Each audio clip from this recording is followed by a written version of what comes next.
In this video, I'll give you an overview of the Live Looper application. In a nutshell, the Live Looper application is a backing tracks player and manager, a dynamic looper and sequencer, a lyric scroller and manager, all in one single application that provides everything the performing artist needs to perform and practice with backing tracks. Let's start by taking a look at the application window. Up here we have a song list that contains all of the songs that we have available to play in the application. We can also load set lists in this area. In this area, for the currently loaded song, we see the parts of the song.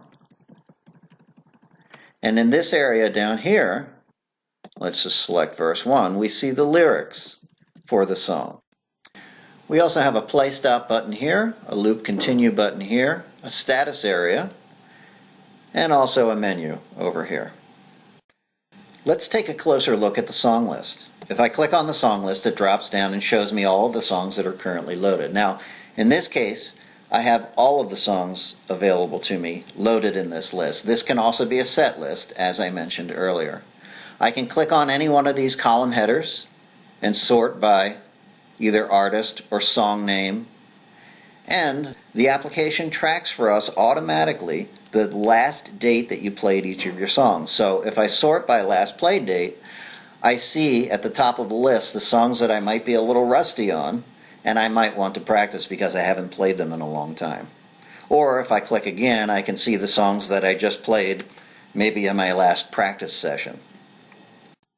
Okay, let's sort the list back by artist and let's select the song because I'd like to show you what we can do in the Live Looper app with your song as your song is playing. Now, most backing track players that you've used just play the song from start to end and that's it. But in the Live Looper app, you have the ability to change the song as it's playing. So if you're playing a song and your audience is up and dancing and you want to extend that song by extending a solo, playing some additional verses, playing some additional choruses, you can do that in the Live Looper app. And let me show you how that works. I'll go ahead and click on play, and it'll start playing the song in the order that you see here.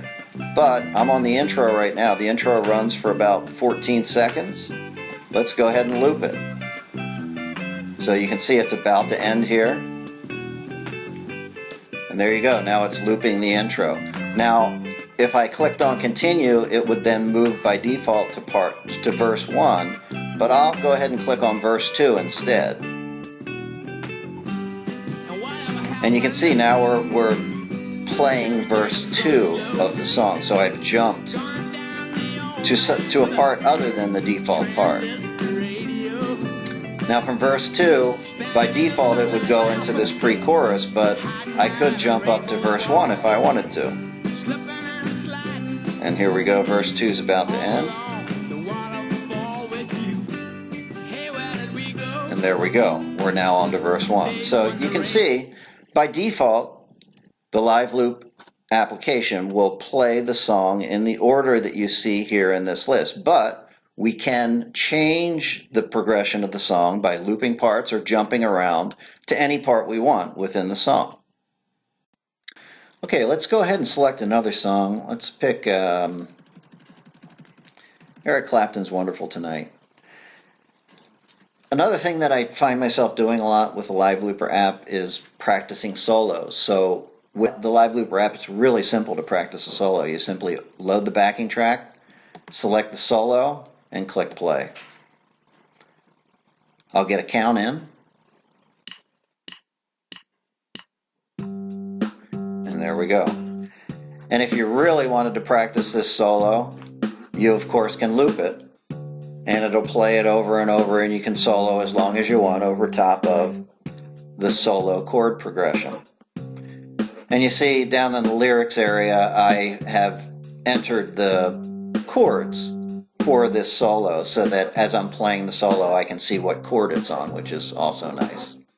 I'll go ahead and stop. Okay, let's switch gears here and talk about the fact that usually when you're playing with backing tracks, you're playing an instrument, so your hands aren't available.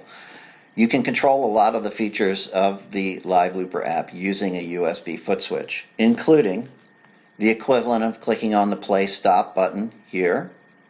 Also available on the foot switch, the equivalent of clicking on loop continue, Additionally available on the foot switch, next song and previous song, which is the equivalent of navigating through this list here.